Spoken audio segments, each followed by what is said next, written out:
So you're here because you want to learn how to finally make cute Maxis match Sims like the Pinterest and Tumblr girlies. Don't worry, I got you. The first step I'll give you is this. Don't overcomplicate it, especially if you're new to the Sims. I know how exciting it is to scroll through Sims on Pinterest or Tumblr, but then you open Create a Sim, try to recreate that same look, and somehow your sim just ends up looking kind of bland. I get it. I've been there.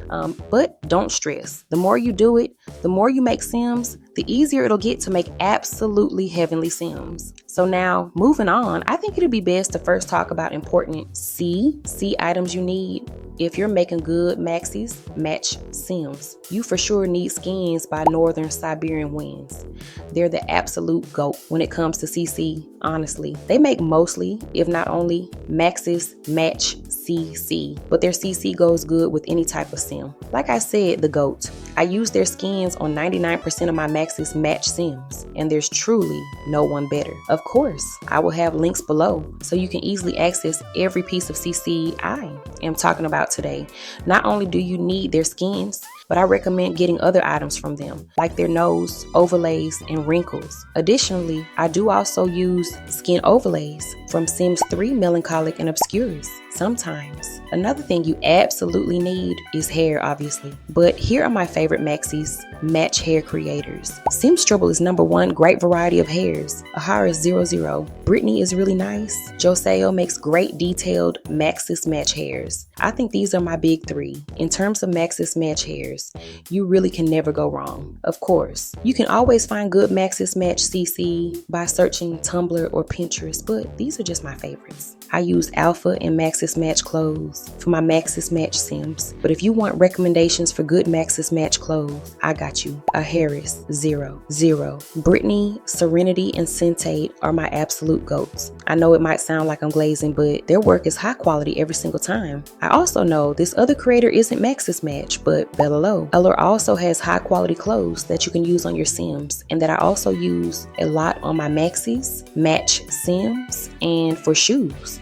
I recommend the Creator Joe's. And we obviously cannot forget lashes. Lashes are extremely important, but I don't use Maxis match lashes for my sims. Some of them are cute, but I think Alpha lashes just suit my vision more than Maxis match lashes ever could. Now, of course, when making sims, more than likely, you want them to be as detailed as possible. At least I know I do. So here's CC I use on my Maxis match sims to make them pop with details. Lighting overlays, nose overlays, face contour, eye bags and eyelids, face highlight, torso overlays, freckles, wrinkles, moles, birthmarks. These are things you can add to your sim, so every sim you make isn't just the same, you know? So now that I told you guys some of the essential things I use to make my Maxis match sims, now I'm going to walk you through my process of making my Maxis match sims. Of course, you cannot start without an inspo pic from Pinterest. Well, I'm exaggerating.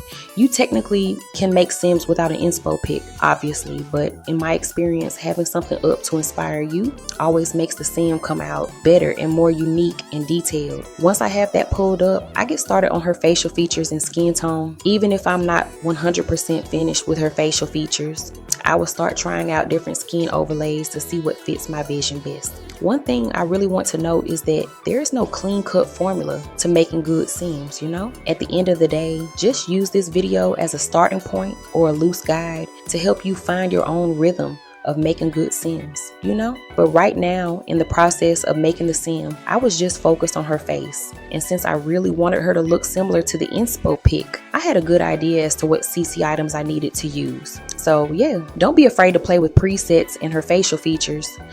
And another thing I do with a lot of my Maxis match sims is have at least one thing on in each category.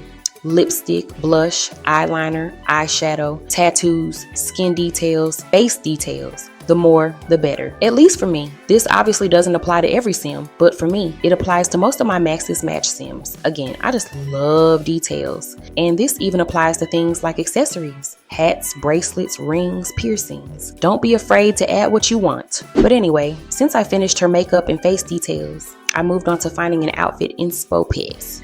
for her, and this one was perfect. As soon as I saw it, I knew I wanted to give her a flower in her hair, so I did that in the hats category. Then I got started on the outfit. I knew I had a skirt literally identical to the one in the pics in my game, but it isn't Maxis match, and I used it anyway. One thing I must note is that when I'm making Maxis match Sims, I don't strictly use Maxis match Saisu, if that makes sense.